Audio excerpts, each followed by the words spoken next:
Mighty Companions, this is Earl Purdy, and I want to welcome you to Hardcore Course in Miracles. Hardcore Course in Miracles here on Facebook Live with Earl Purdy, and let's get down. Take a breath. Welcome to Facebook Live, Earl Purdy, Hardcore Course in Miracles, and we're going to be doing Is Healing Certain? Is healing certain? Take a breath. There's a call for God, I see it everywhere. Everybody's running scared, and everything is turning upside down. But the words I hear, they keep coming through from deep inside of me and you. It's telling us that love is who I am.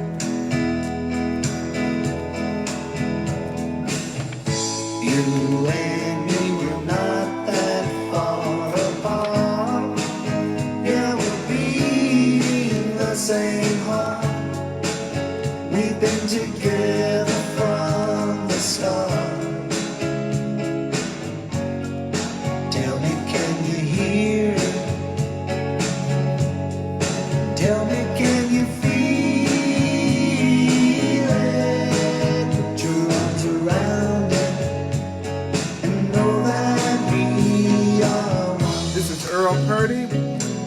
We're going to do Is Healing Certain? Page 20 in the Manual for Teachers, A Course in Miracles. Now let's come Page 20.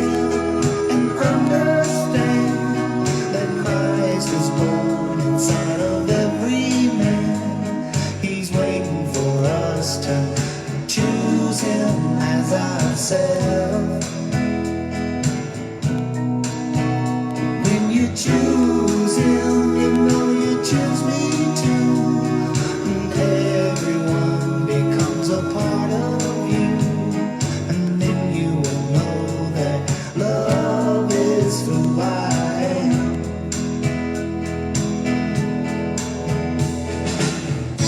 You and me were not that far apart.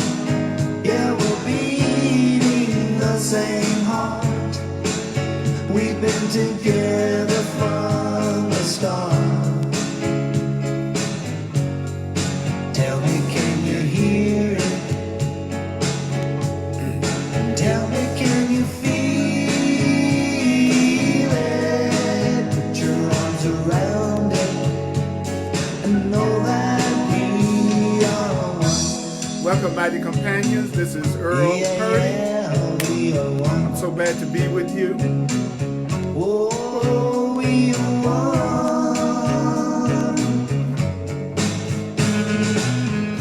I'm Earl Purdy. I want to welcome you to Hardcore Course in Miracles here on Facebook Live. We're going to be on page 20 in the Manual for Teachers, page 20 in the Foundation for Inner Peace version of A Course in Miracles, page 20. Is healing certain? Don't forget to share this video. We are here together. We are the Mighty Companions. This is more than just a class. This is a coming together of our spiritual family. It's so good to see you. JohnChristmas.com. You and me were not that far apart. Yeah, we're beating the same heart. We've been together from the start. Oh, yeah. Tell me, can you hear it? Tell me, can you feel it? Put your arms around it and know that we are one.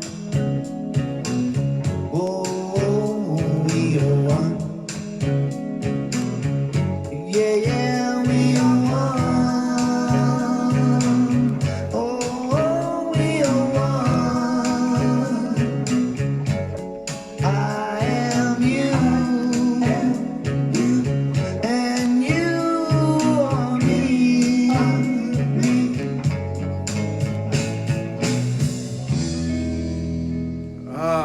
Brother John Christmas at johnchristmas.com if you want to get his music. Fantastic. We're going to be doing this healing certain, y'all. Hey, Michelle. Hey, Kim. Hey, all my mighty companions. You scroll pretty fast on my screen, so I can't see everybody at once to say hello. But the beautiful part is that we have each other. And we're going to do is healing certain. I have been studying and teaching the Course in Miracles for 40 years this year, and it works. It's working in my life so well that it's freaking me out.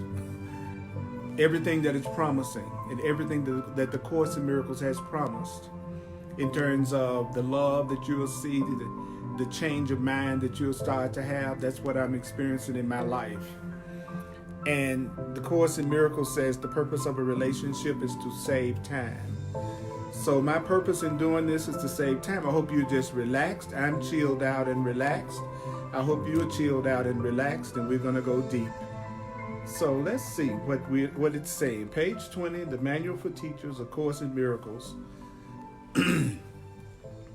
At the very first line, now I am the divine repetition teacher. I'm the divine remembering teacher. I don't analyze A Course in Miracles. I've been teaching it for over 30 years full time. And it says over and over again in the Course in Miracles that analyzing the Course in Miracles is of the ego, the false self. That what we want to do is hear what it's saying, and we want to remember what it's saying. And we want to use the ideas no matter what our reaction to the ideas. The Course in Miracles says you need not believe the ideas. You need not accept the ideas. You need not even welcome the ideas. Some of the ideas, you may actively resist some of the ideas. It says that some of the ideas you may find hard to believe. The Course in Miracles says some of the ideas you may find quite startling. It says this at the beginning of the teachers, at the beginning of the workbook, it says this. And it says you're not asked to judge the ideas at all. We're not being asked to sit around and judge the ideas and analyze the ideas. A Course in Miracles says, do you know that the Course in Miracles says it's using the ideas that will give the ideas meaning to you, and using the ideas will show you that the ideas are true. That's right, CJ. The divine repetition teachers dishing out some real truth dirt. So I'm going to take it slower. It's not a very long section, so that means we can take it slower and hear it even clearer than ever.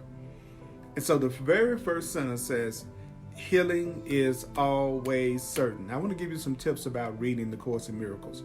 The Course in Miracles is written as though you don't understand it. So you don't have to keep focusing on the sentence in the Course in Miracles until you think you understand it. It's written as if we don't understand it. Let me give you an example. When you look down, it says healing is always certain. So what does it mean when it says healing is always certain? Well, it says it is impossible to let illusions, which are false ideas, be brought to truth and keep the illusions, which the Course defines as false ideas. So it's impossible to let false ideas be brought to truth and keep the false ideas. If you bring your false ideas, if you bring your fears, your anxieties, your worries to the truth, you can't keep your worries, your illusions, your false ideas. It says if you bring them to the truth. Now so if you have worries that you're keeping, if you have anxieties that you're keeping, if you have upsets that you're keeping, doesn't that mean you must not have brought them to the truth yet? Because if you had brought your fears and upsets to the truth, then you couldn't possibly keep your fears or your false ideas. If you brought them to the truth, you can't keep a false idea, which the Course defines as a fear, a guilt, an anger, a sickness, a lack, and anxiety producing situations, you can't bring those situations to the truth and keep those upsets. Truth demonstrates illusions have no value. What does that mean? Truth demonstrates that false ideas have no value. Fear has no value. Do you know that the Course in Miracles, first and foremost, the Course in Miracles is working on our perceptions. The Course in Miracles works at the level of the mind. And it has its own definitions for the terms that it uses. Sometimes I'll substitute some of those definitions for the words on the page. I hope as Course in Miracles students that you have your book if possible. I know some of you may be listening and driving, but my hardcore Course in Miracles gatherings on Thursdays are especially geared toward Course in Miracles students, even though anybody's welcome to watch. So I take it a little bit slower and a little bit clearer, and I definitely do a lot of repetition. So truth demonstrates illusions have no value. The teacher of God has seen the correction of his errors in the mind of the patient, recognizing it for what it is. What does that mean? Well, having accepted atonement, having accepted the undoing of fear, having accepted the undoing of guilt, having accepted the correction of error. These are all Course in Miracles definitions of the term atonement.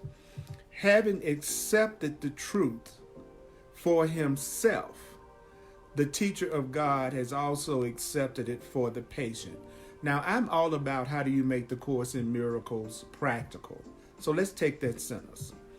If I accept the truth, and in this case, I say I'm a Course in Miracles student, and so the Course in Miracles is my spiritual path.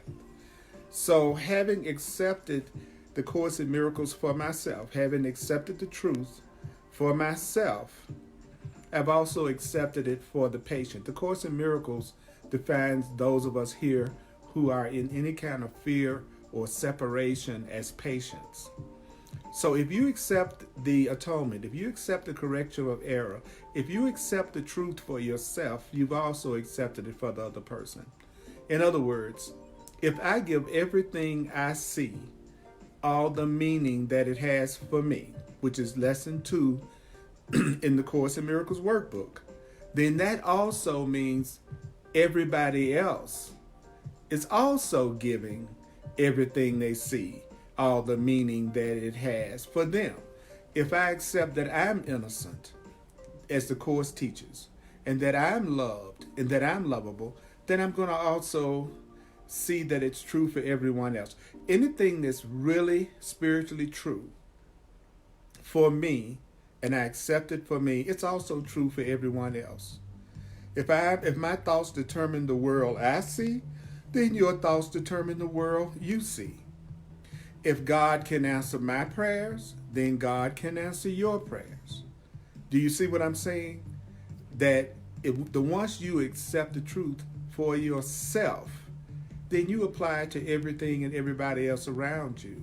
Having accepted the atonement for himself, the teacher of God, the demonstrator of love, the demonstrator of truth, has accepted it for the other person. So all the truth that you are accepting for yourself, then you have to also accept that it's true for everyone else, even if they don't know it, and even if they don't believe it. Last week, in the last session that we had, we were talking about the special function, our special function. And the Course in Miracles says that you have 2 main functions as your special function. When you're around people who also want to change their mind and become more loving and become more conscious, and they are on the spiritual path, it says you don't have any function with them except to rejoice with them, because they've also decided for love and truth with you. Then it says when you're around people who don't recognize the truth, people who think that they are victims, people who think that they're just separate from God and separate from love, people who think they're guilty, angry, afraid. When you're with those people, what you do, the Course says, is you mentally ask for the right to question the false ideas that they believe. That you don't join them in those false ideas of fear and victim and upset. That your job is to remind and to remember. So you remember the truth for them. And you don't necessarily say anything to a person that's unconscious unless you ask the Holy Spirit what you should say and who you should say it to. So the Course in Miracles is saying, having accepted the truth for yourself, you've already accepted it for the patient. Then the next part of the first paragraph says, yet, what if the person or the patient uses sickness and unhappiness as a way of life? What if the person believes that healing is the way to death? Some people actually are afraid, the Course says, are afraid of love, are afraid of happiness. They are so habitually unhappy that they use it as a way of life. And the Course says, when a person is that way, it says, when this is so, when what is so? If the patient uses sickness, which the Course calls any form of lack of peace, any form of not right-mindedness, that is what the Course defines as sickness. It says, believing healing is the way to death. When this is so, a sudden healing may precipitate intense depression. If a person is used to using sickness and fear and anger and upset as a way of life, and they are given sudden love, sudden happiness, sudden abundance, sudden healing of their mind, the person may go into an intense depression and a sense of loss so deep that the patient might even try to destroy himself. So what did the Course just say? When a person, some people, if they use sickness and unhappiness as a way of life, and they receive the truth, they receive a healing, they may actually get depressed. They may actually get so depressed that they might even try to destroy themselves because they're so used to struggle. They're so used to separation. The Course says, having nothing to live for, that person may ask for death. Now that's deep. Healing must wait for that person's protection. So if a person would go into a deep depression, if a person would go into a suicidal place because they are suddenly exposed to total love, total healing, total correct perception, do you know the Course in Miracles says that they may go into such an intense depression because that they might even try to kill themselves. So their happiness, their healing waits for their protection. So in your situation, you may have a healing that is waiting until you can receive it. There may be blessings that you have to get yourself to the point that you can receive those blessings without going into some type of intense depression or fear. So your healing, do you know that your healing must wait for your protection? Yes, just like CJ is saying, when my identity is tied to my pain, freedom from the sickness creates a loss of self-identity. And so the person may actually get so depressed because they've used sickness and unhappiness as a way of life that they could actually get depressed enough to become suicidal. And do you know that the Course says healing waits if that's the situation or circumstance? Healing will wait for your protection. Wow, so what was the main points in the first paragraph? The first paragraph say, well, let me tell you, the first thing I'm going to tell you is healing is always certain.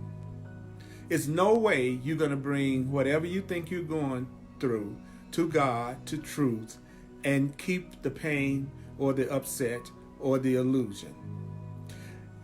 The Course in Miracles says that when you get into the truth, it's going to demonstrate that fear and sickness and separation and guilt and pain have no value. You're going to see the correction of your mistakes in the mind of the other person, recognizing it for what it is. In other words, when you accept the truth for yourself, you accept the truth for everybody around you. And if you're around people who use sickness and unhappiness and being upset about one thing or another as a way of life, believing that happiness and love is something to be afraid of, is the way of death, then a sudden healing, a sudden answer, a sudden solution might actually precipitate that person into intense depression. That person may have such a sense of loss that they might even try to destroy themselves, having nothing to live for, because they live for their fear and their pain and their anger and their upset. The Course in Miracles says that person may ask for death. And so when you would get depressed, when the other person would get depressed because they have a sudden answer, a sudden healing, the Course in Miracles says that that healing, that happiness, that answer will wait for your protection. So does that mean that you might have all kinds of blessings that are waiting until you can receive them correctly with peace and love? That's exactly what I'm saying. Healing might be waiting for your own protection. Paragraph 2. Healing will always stand aside. Healing will always stand aside. Do you know that your happiness, your healing, the undoing of your fear or the problem, that answer will always stand aside when it would be seen as a threat? If you see happiness as a threat, peace as a threat, love as a threat, union as a threat, truth as a threat, if a person sees God as a threat, then that healing, that happiness, that love will always stand aside when it would be seen as a threat. Love will never force itself on you. And you could also say someone that loves you, someone that really loves you, would never force themselves on you. So the Course in Miracles is only talking about what? Love or fear. So when you see the word healing, you could just as easily say love will always stand aside when love would be seen as threat. But do you know what the good news is? The instant the healing is welcome, the instant you really welcome the healing, do you know that the instant you really welcome the healing, then the healing is there? So when will you have the healing in the situation that's causing you anxiety? When will you have the solution in the situation that's causing you anxiety? When you are able to welcome the love, when you're able to welcome the healing, and you don't see healing as a threat, you don't see love as a threat, when you don't see joining as a threat, then the healing is there. So what would that say to me? Well, it would say to me, in any situation that I see as unhealed in my life, that's an area of my life that actually, if I had the healing, I might actually be more depressed than I am not having the healing, because I've gotten so used to that pattern, to that wrong perception. But the instant I actually welcome the healing, the instant you actually welcome the healing, then the healing will be there. So what should you be working on? You should be working on getting rid of all the blocks to welcoming the healing. And that is what the Course in Miracles teaches, how to remove the blocks to the awareness of love. I'm taking this sentence by sentence. The next sentence says, where healing has been given, it will be received where the healing is given.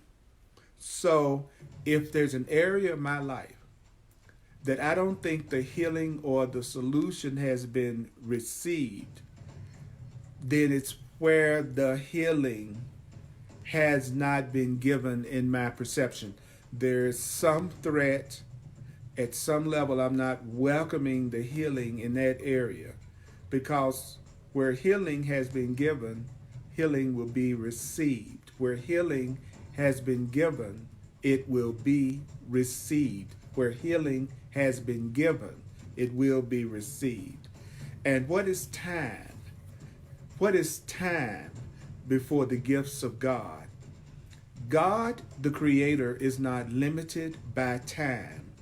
The Creator can work outside of the laws of time and space. The Creator can work outside of all the laws that we believe in. The Creator is more powerful than anything that we believe. The Creator is not limited by anything. So what is time before the gifts of God?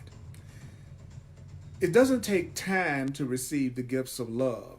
It takes welcome. We have referred many times in the text to the storehouse of treasures laid up equally for the giver and receiver of God's gifts. There's a treasure house, there's a storehouse of treasures that are laid up for you. You have a storehouse of treasures waiting for you. You have a storehouse of treasures waiting for you. You have a storehouse full of treasures waiting for you. It says, we have referred many times in the text to the storehouse of treasures laid up equally for the giver and the receiver of God's gifts. That means not one of your treasures is lost. You cannot lose any of the treasures that come to you from the universe, from your Creator. You can never lose anything that is real. Do you know you can never lose anything that is real? You can never lose a relationship that is real. You can never lose anything that is real. Not one treasure of God is lost, but for they can but increase. So what does that mean? The gifts of God can but increase. The only thing the gifts of love can do is increase. Does that mean if the gift is coming from love, it increases? Does that mean that the gifts that come from God only increase? You can never lose a gift that comes from God. You can never lose a gift that comes from love. It says, not one is lost, for they, God's gifts, can but increase. No teacher of God. Now this is a very, very powerful sentence. The next three sentences are off the chain. I want you to listen to it. Are you ready? Are you ready? Now listen. It says, I'm going to read through it first. It says, no teacher of God should feel disappointed if the teacher of God has offered healing and it does not appear to have been received. You should not feel disappointed if you've offered help and healing and love and it doesn't appear to have been received. Stop being disappointed if it looks like you've been offering love or offering healing and it doesn't appear to have been received. Stop feeling disappointed if you think you tried to help somebody and they didn't receive it. If you're going to be a true teacher of love, do you know what you're going to have to do if you're going to be a happy learner? If you're going to be a happy learner, this is what you're going to have to do. Listen very carefully. Listen. It says, you should not feel disappointed if you have offered healing and help and it does not appear to have been received. Don't feel disappointed if you tried to help somebody and it looks like they didn't receive it. Don't be disappointed if you feel like you've offered healing and love and help and it wasn't received. Do not feel disappointed if you've offered healing and it doesn't appear to have been received. It is not up to the teacher of God to judge when his gift should be accepted. It's not up to you to judge when your gifts of love should be accepted. Like I'm offering the Course in Miracles to you, right? So if it looks like you don't receive it, I shouldn't be disappointed as a teacher. It's not up to me to judge when you should receive whatever truth that has come through me. It's not up to you to judge when your gift should be accepted.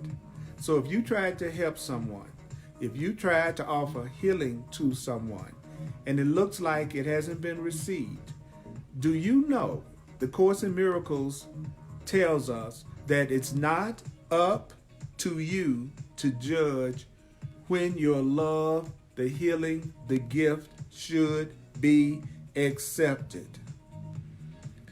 Give it, but it's not up to you to judge when it should be accepted. Let the teacher of God be certain that the gift has been received and trust that the gift will be accepted. When will the gift be accepted? When the gift is recognized as a blessing and not a curse. Give the love, give the truth, give the healing if you're led to do it, and be certain that that truth, that love, that solution, that answer will be accepted by the other person when they see it as a blessing and not a curse. So when you share, when you try to heal, when you try to help, you shouldn't feel disappointed if you've offered healing and it doesn't appear to have been accepted. It's not up to you to judge when your gift of love should be accepted by the other person. Just be certain that they're going to receive that gift of love, that gift of God. Just be certain that the other person is going to receive it. When it's recognized as a blessing. That when they recognize that what you've said is going to bless them, when they recognize that your love is a blessing, that what you've given them is a blessing, when they recognize it, they will accept it when they see it as a blessing.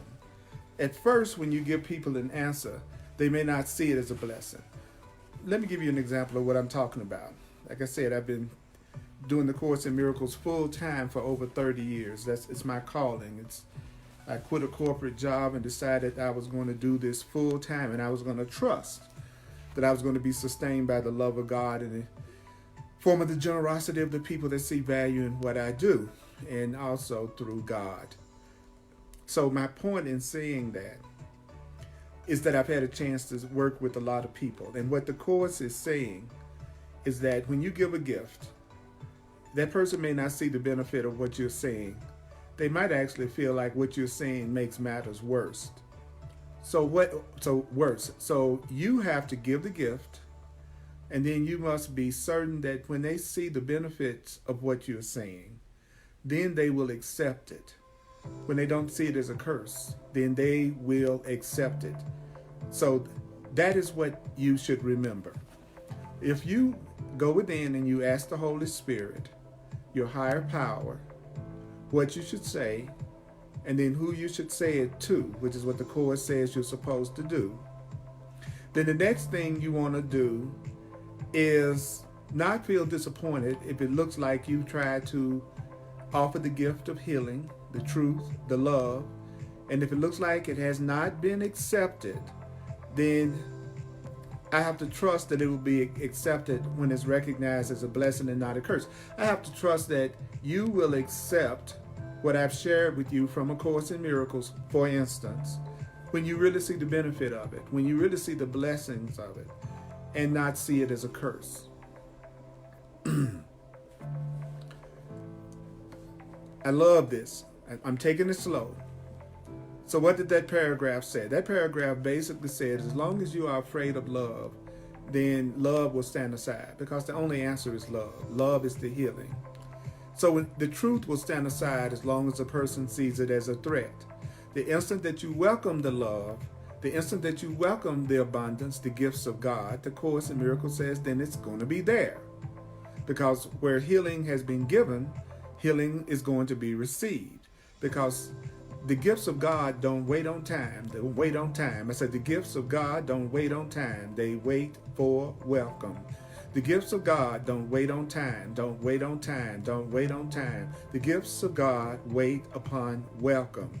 Do you know that you should not feel disappointed if you offered healing and it doesn't appear to have been received? It is not up to you to judge when your gift should be accepted. It is not up to you to judge when your love should be accepted. Just let you be certain that your gift will be received, and trust that your gift will be received when your gift is recognized as a blessing and not a curse. That's why I repeat, take it slow, because our job is to hear it, not analyze it. It's not about analyzing. The gifts of God, that's right, Quana, the gifts of God don't wait on time. It's you're getting the blessings and the healings that you want in your life. Someone getting the blessings, the healings that they want in their life. It has nothing to do with time. It has to do with how much the person welcomes it, and also how much the person doesn't see the healing as a threat, because they're used to using pain and fear as a way of life. Because if they would be threatened and depressed by the gift, by the healing, do you know that the Course in Miracles says in that case, it will wait. The healing will wait. Paragraph 3 says, it is not the function of God's teachers to evaluate the outcome of their gifts. It is merely the function of God's teachers to give them the gifts. So it's not your function to judge what's going to be the result of you giving the truth, giving love, giving the gifts of God. It's just your function to give it. It's your function to give the healing, the correct perception, the truth, the love. It's your function to give it. It's not your function to evaluate the outcome of giving the help. The ones that you have given the person the truth, the love, the gift of God, you've also given the outcome. The outcome of giving love is love. The outcome of giving truth is the dispelling of false ideas and illusions. You can't take a false idea or fear to the truth and keep the false idea or fear. It's not up to you to judge when your gift is going to be used, when your wisdom that you've shared or your healing that you've shared is going to be used. If you've given the truth, you've automatically given the outcome, because the outcome is part of the gift. Now, I'm going to share with you a very powerful, transforming sentence. Would you like to hear a very powerful, transforming truth? Look down at the page if you have the book. And it says in paragraph 3, no one can give if he is concerned with the result of giving. You cannot give if you're concerned with the result of giving. You cannot really give love to me if you're concerned what's going to be the result of your giving me love. You can't really give the truth to me if you're concerned with what's going to be the result of giving the truth to me. You cannot give truly if you're concerned with the result. You cannot give truly if you're concerned with the result of the giving. Because you're being concerned with the result of giving, that is a limitation on the giving itself. It says, and neither the giver nor the receiver would have the gift. So what keeps the giver and the receiver from having the gift? Being concerned about the result of giving the gift. If I'm going to give you a gift, then I've got to let go of all concern about how you're going to use the gift, when you're going to use the gift, what you're going to do with the gift, because that's a limitation on the gift. Trust is an essential part of giving. So what is a very important part of giving? Trust.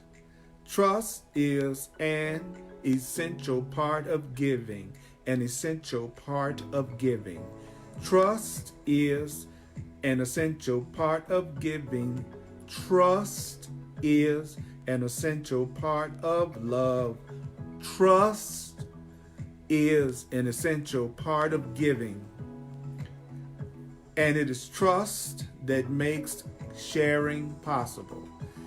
So what is it that makes giving possible? Trust makes giving possible.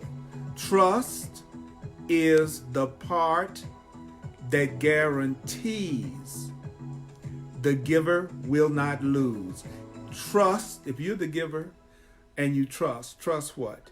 You're going to trust that the gift that you are giving will be accepted when it's seen as a blessing and not a curse. Whatever love, whatever gift you're giving, you're going to trust that they're going to receive it when they're not afraid to receive it. You will receive it when you're not afraid or threatened to receive it. So if you are afraid of abundance, innocence, joy, true perception, joining, God, healing, then it will step aside.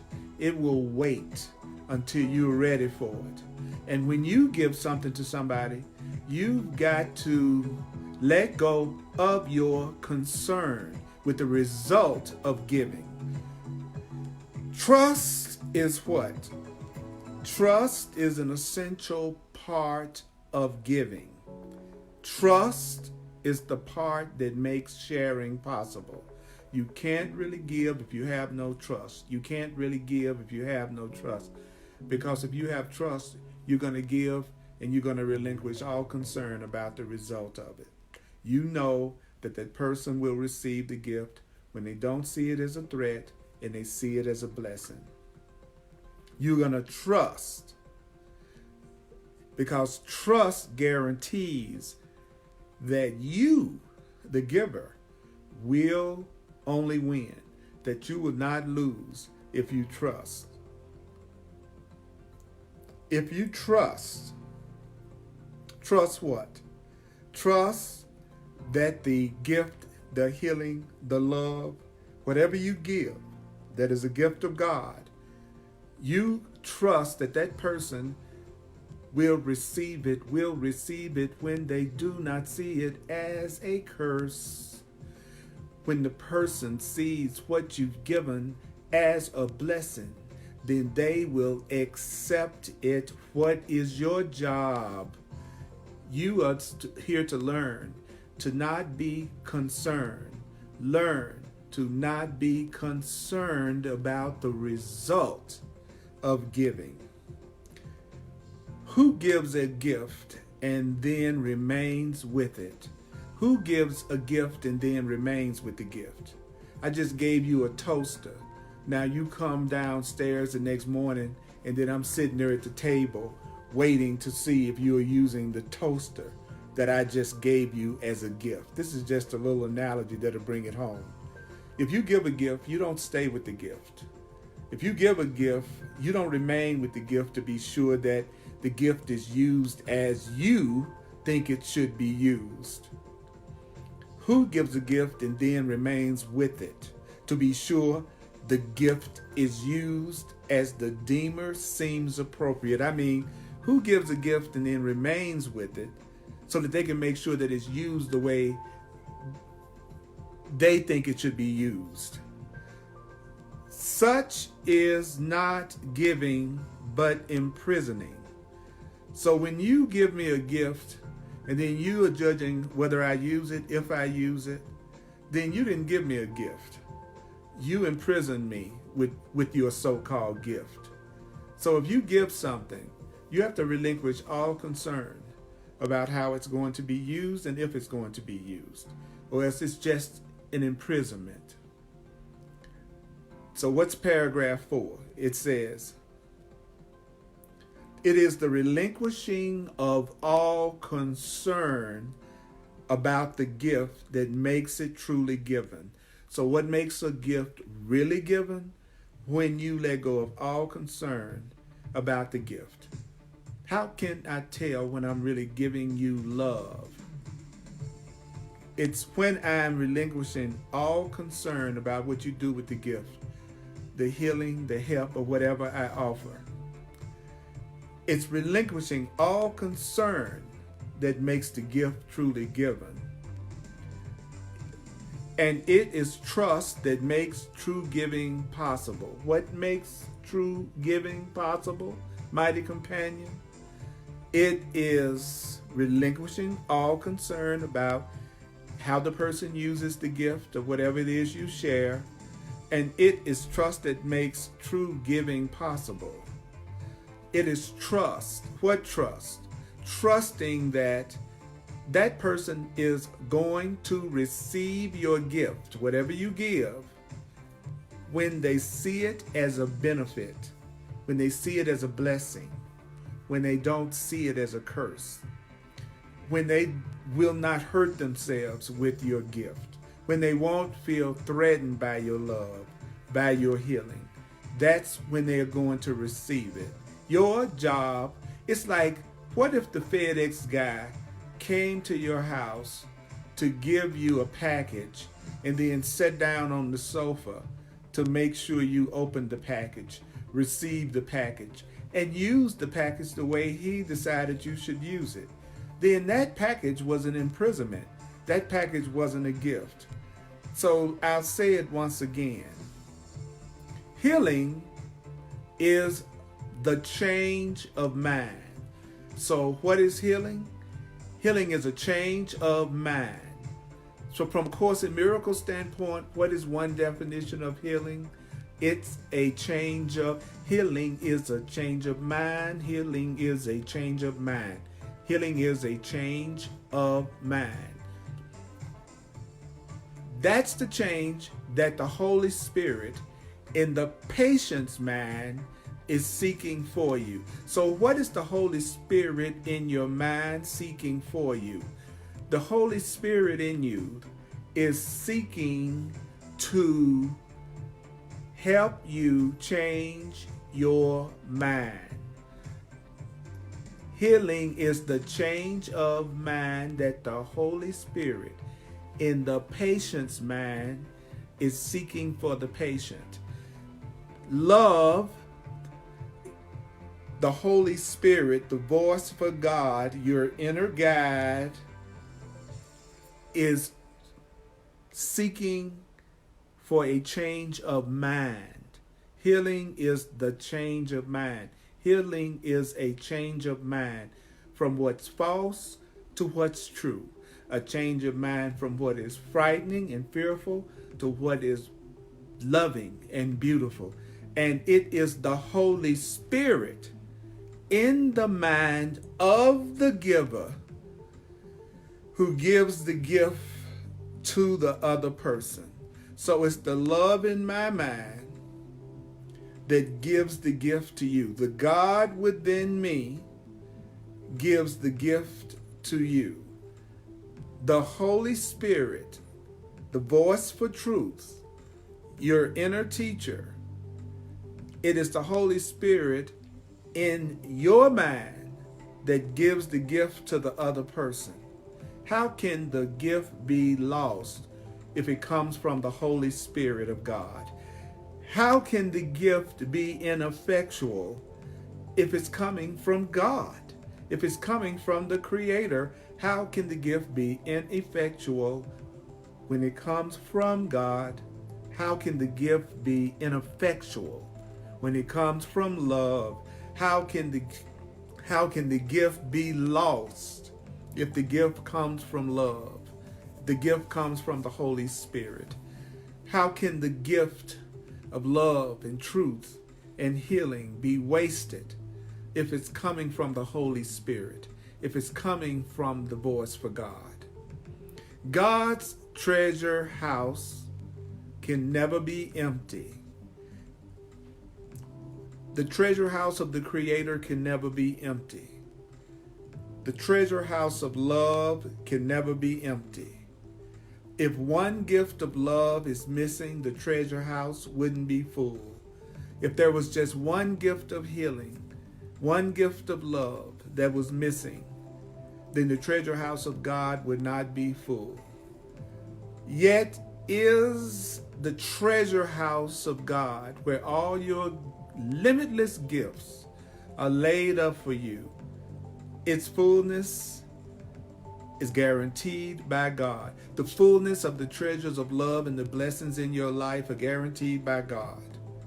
When you will not feel threatened by the gifts of God, then the gifts of God, the healing, the change of mind will be there. So, what concern then can a teacher of God have about what becomes of the teacher of God's gifts? I mean, what concern can I have about what becomes of my gifts to you? What concern can I have about whether or not you're going to receive the gifts that I give to you?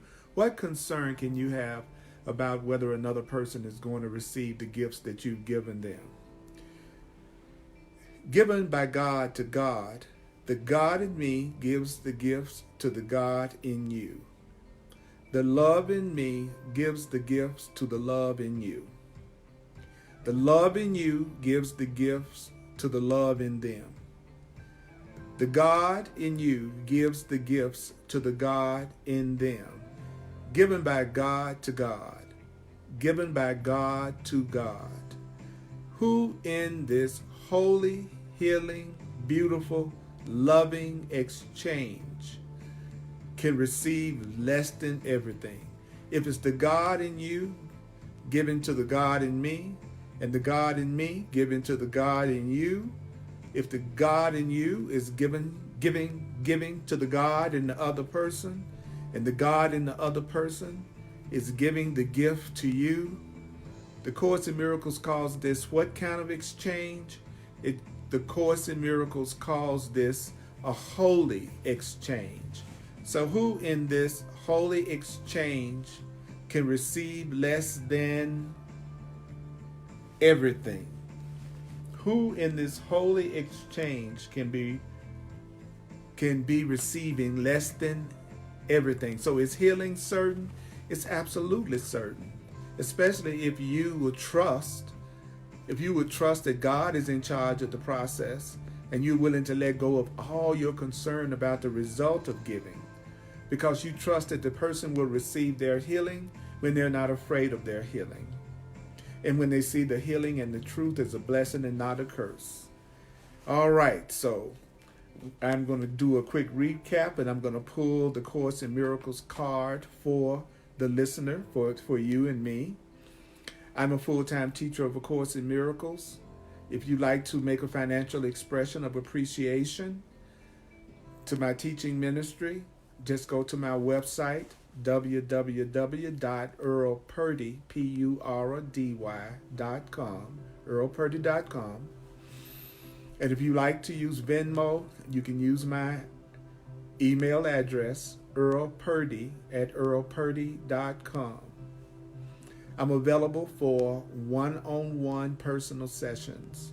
I've been a teacher and student of A Course in Miracles for almost 40 years, and I've been an astrologer and numerologist for over 40 years. A sole purpose. You want to know why you're here and the easiest way to get there, plus the Course all together? Because the Course in Miracles says the Holy Spirit uses everything you've made, everything you've learned to wake you up. So it's called a clarity session. Go to my website. It's under the clarity session tab, even if you're interested in me also working with you with the soul purpose astrology or numerology. Go to my website. You can self-book right online, and it will explain in detail what my services are. You can have the love and the peace and the joy that you want. Have a one-on-one with me. Sundays at 1 p.m. Mountain Time on Facebook Live.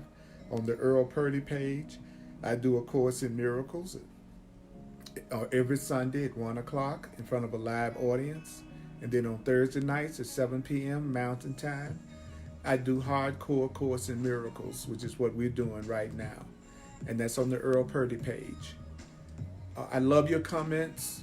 I love you sharing with me what you really appreciate about how I share. I'm here only to be truly helpful. And I love you, and I look at all the comments.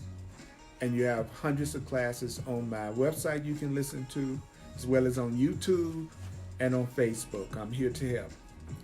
So I'm going to pull a card right now from the Everyday Miracle deck. And we're going to see what's the special message for the group for us tonight. Okay, let me pull one. This is a special message for you and a special message for me. It is, I am as God created me. Say that. I am as God created me. I am as God created me. You are as God created you. Say it. I am as God created me. I am as God created me. It says, in you is all of heaven. Every leaf that falls is given life in you. Every leaf that falls is given life in you. Every leaf that falls is given life in you. Each bird that ever sang will sing again in you. Each bird that ever sang will sing again in you. And every flower that ever bloomed has saved its perfume and its loveliness for you.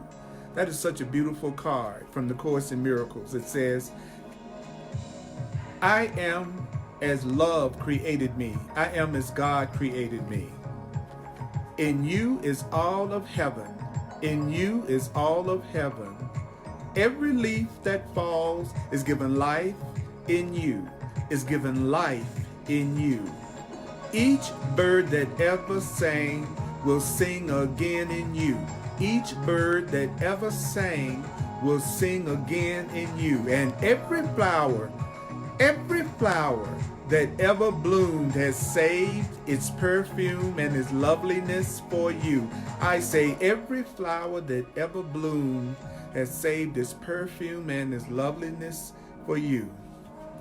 That's our thought. So here's a quick recap. This is such a powerful section. If you accept the truth for yourself, accept that it applies to everyone else. It's impossible for you to bring your false ideas to the Course, to the truth, and keep the false ideas. And when you're around people who just use sickness and unhappiness and misery as a way of life, and you try to give them the truth, they may go into an intense depression. They may even try to destroy themselves. So the healing, the answer, the solution must wait for that person's protection. Healing will always stand aside when it's seen as a threat. God, love, healing will always wait when it's seen as a threat. But when you're ready to receive it, then you will receive it. God's gifts don't wait on time. God doesn't wait on time. Your Creator waits on welcome to receive your gifts. You can never lose a gift of God. You have a treasure house, a storehouse of treasures that are laid up for you. You should never feel disappointed if you try to help somebody, give them the truth and give them a healing, and it doesn't appear that they have received it or are receiving it. It's not up to you to judge when your gift of love and help should be accepted. You just need to be certain that the person will receive the gift, they will receive the healing, they will receive the change of mind when they see it as a blessing and they don't see it as a curse. Do you know that it is not your function to evaluate the outcome of giving the truth? It's just your function to give the truth. It's just your function to give the love. The ones you've given the truth, the ones you've once you've given the healing the way Holy Spirit tells you to, you've done your part. You've done your part. No one can give if they are concerned with the result of giving. You can't really give if you're concerned with the result of it. That's a limitation. If you are giving a gift and you're concerned about how it's being received and used, then you're not really a giver. You're really imprisoning the person with your love or gift. It is the relinquishing of all concern about the gift that makes the gift truly given. It is the relinquishing of all concern about the gift that makes the gift truly given. Trust makes true giving possible. The healing is the change of mind that the Holy Spirit in the patient's mind is seeking for them. It's the Holy Spirit in the mind of the giver that gives the gift.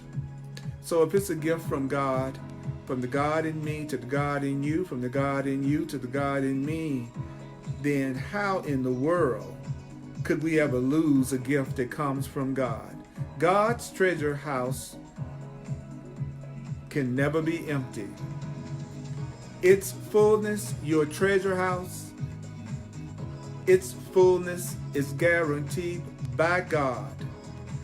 So don't be concerned about the outcome of your giving your gifts of truth and love, given by God to God, who in this healing exchange can receive less than everything. Given from love to love, love in you to the love in me, from the love in me to the love in you, we're going to receive the gift. You are as God created you. I am as God created me.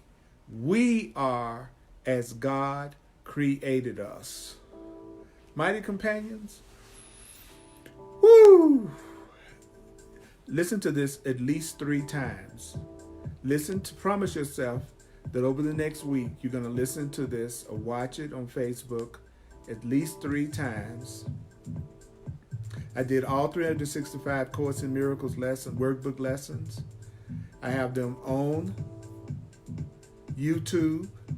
You just Google or YouTube.